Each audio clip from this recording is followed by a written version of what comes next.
the electric charges of 1 microcoulomb, minus 1 microcoulomb and 2 are placed in corner of a equilateral triangle. Okay,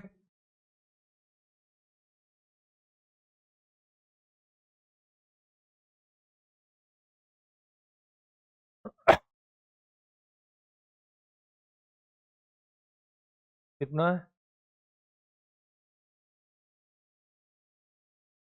+1 microcoulomb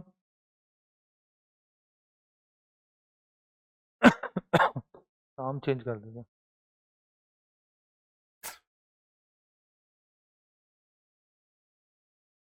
B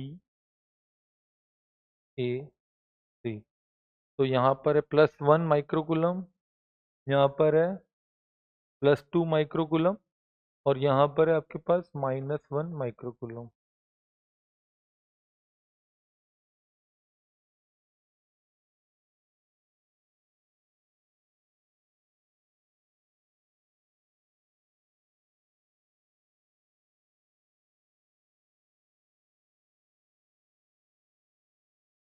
right, no issue, कोई issue नहीं है, ठीक है।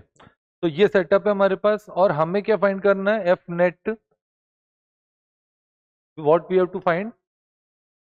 F net on C की बात करनी है। तो अगर हम ध्यान से इस चीज को देखते हैं, what we get is there is the force of repulsion between A and C, तो force on C due to A, and there is a force of attraction between B and C, that is this, and ये angle जो आपके पास हो जाता है this comes out to be और 120 degree. तो force on C due to B आपके पास हो जाता है k into 1 into 2 into 10⁻⁻12 upon 10/100 square, and force on C due to A आपके पास हो जाता है that is force on 1 2 into 10⁻⁻12 upon again, ये कितना हो गया आपके पास? 10/100 का स्क्वायर। अब ध्यान से देखिए दोनों का मैग्नीट्यूड सेम है, यानी कि ये दोनों मैग्नीट्यूड वाइज सेम है और इनके बीच में जो रिजल्टेंट आ रहा है वो एंगल आ रहा है वो 120 आ रहा है।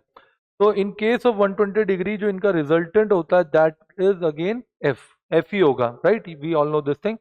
और एफ को जब अपन कैलकुलेट करते हैं तो we will get the value 1.8 newton, ठीक है।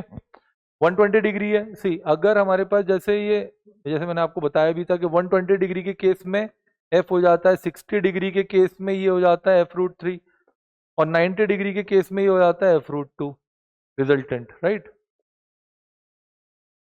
तो वही वाली चीज हम लोगों ने अप्लाई करी और हमारे पास आंसर आ जाता है 1.8।